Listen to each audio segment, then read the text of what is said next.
Hi, Tracy Lewis. I am going to talk about die storage today. I own a lot of dies, and I originally stored them in these art bin cases. You've probably seen them. They are very big and bulky, and the inserts are quite heavy. I owned 6 of these, separated by topic. And when I first moved into the trailer, I tried to just use 2 of these, and I found that I was too limited in what dies I could bring with me. So when we first started our trip, which was in March, we went and stayed somewhat local to where we had been staying, which was we were staying at my mom's house. So I brought with me all 6 bins and decided I was going to strategize on a solution for die storage. I do have this one bin left. This bin stores my awkward, oversized dies, as well as my little bee, which comes in a set, pre-magnetic storage. So I keep all of my little bee dies, as well as some of these oversized spellbinders that I have. And I only have one, and it's only partially full. So then, in a previous storage series, I talked about these Holmes storage bins that are long and skinny. Here's what they look like on the side. They actually store, these are 5.5 inches tall by 5.5 inches wide. And right here you're looking at all of my dies that are not related to stamps, or don't go with a stamp, or cut out a stamp, and they're not my Christmas.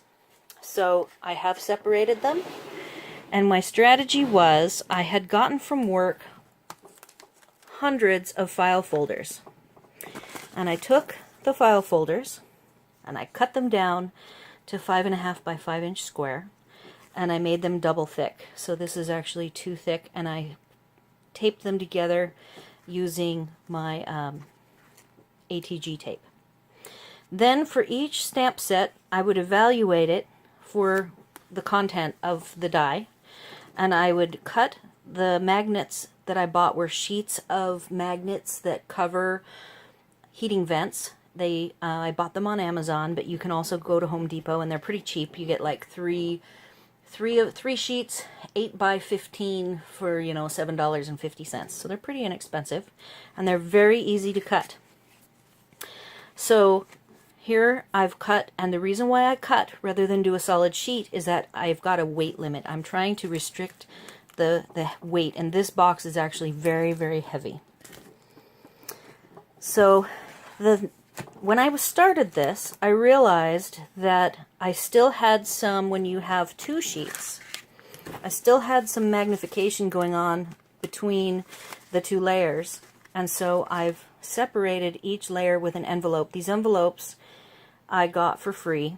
When I received them, I bought 1,000 of them, and when I received them, they were very thin. So these are very thin compared to your typical cardstock envelopes. And I complained about it, and they gave me a refund and let me keep them. So I have an abundance of these envelopes. So I've pretty much separated every single die square, front and back, with, I've inserted an envelope to keep them from sticking together to each other. I have separated by topic using my labeler. I have rectangles, and it goes on: rectangles, squares, circles, ovals, and then stars. So I keep going on and on. I have a bunch of tags. I'm a tag fanatic. At this point I ran out of I had a bunch of thicker extra cardstock. In fact, this cardstock that I use, this chipboard, so to speak, was the backer for the heater vent magnets. So I was able to get, a set of them. Then I ran out, and I took one of the edged tops of a file folder, and this is a 5.5 square. And you can see that I have attached the top and called it tags. The chipboard I just made taller than 5.5. In fact, I think it's 5 3/4 by 5.5. This is actually very heavy. It probably weighs 25 pounds, maybe. At least 20 pounds. I should probably weigh it and add it to the video details. Literally, how many? This is 5 boxes of art bin dies that I have put in here. And it has everything, all the different topics you can imagine. It's not pretty. I don't find it as elegant as I would like it to be, but it certainly keeps the weight down. I don't store it in our slides. We have 3 slides, and because of the weight, we try to keep all heavy items out of our slides. So this actually lives on the other side of my couch, where I mentioned in another storage series that my ink pads live on one side.